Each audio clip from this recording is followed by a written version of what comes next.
আপনার শৈশব কৈশোর বেড়ে ওঠাটা কিভাবে হয়েছিল, কোথায়? আমি আলহামদুলিল্লাহ আমি গ্রামের ছেলে। আমার বাবা একজন সাধারণ কৃষক ছিলেন।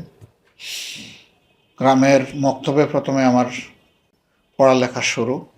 এরপরে প্রাইমারি স্কুল পাশেই ছিল, বাড়ির সাথে লাগোয়া। প্রাইমারি শেষ করে আমার বাড়ি থেকে 3.5 মাইল দূরে বরমচাল হাই স্কুলে আমার মাধ্যমিক শিক্ষা লাভ। তো এই সময়ের একটা স্মৃতি, খুব তাজা স্মৃতি।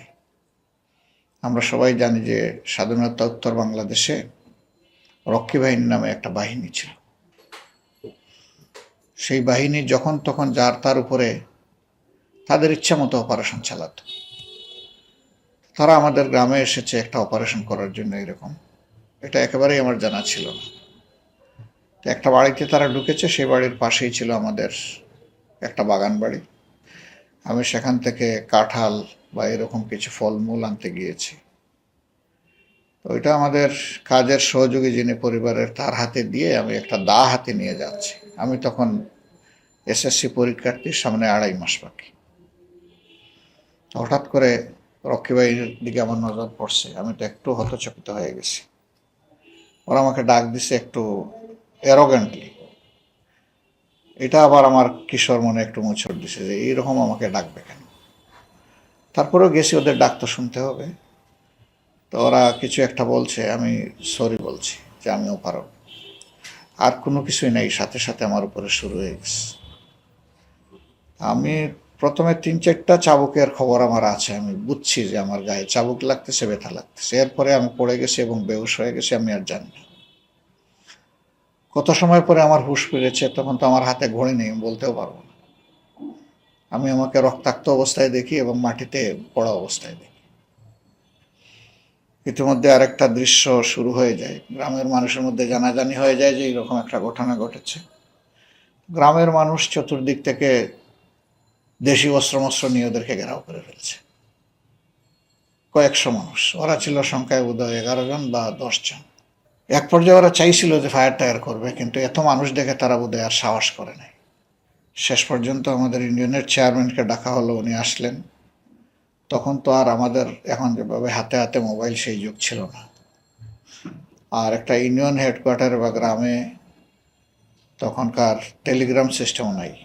তখন লোক পাঠানো হয়েছে আমাদের বাড়ি থেকে 1.5 মাইল দূরে কুলাউড়া থানায়। কুলাউড়া থানায় লোক পাঠানোর পরে ওখান থেকে রক্ষী বাহিনীর থানা ইনচার্জকে তখন লিডার বলতো, তারা আমার যদ্দূর স্মরণ হয়। সে তার আরও কিছু ফোর্স নিয়ে আমাদের গ্রামে আসে, এসে সব বিবরণ শুনে, শোনার পরে খুব ড্রাস্টিক অ্যাকশনই নেয়। ওদের সব পোশাক টোশাক খুলে ফেলে, শুধু জাঙ্গি আর গেঞ্জি দিয়ে মার্চ করে ওদেরকে নিয়েছে। তারপরে কি হয়েছে আমরা খবর জানি না, ওদের ব্যাপারে কোনো বিভাগীয় পদক্ষেপ তারা নিয়েছে কিনা জানি না। আমি বলেছি যে মাত্র 2.5 মাস আমার এসএসসি পরীক্ষার বাকি। আমি আসলে বিছনায় পড়েই যাই। এই অবস্থায় মানসিকভাবে ভেঙে পড়ি এবং লেখাপড়া করার কোনো এনার্জি আমি পাইনি।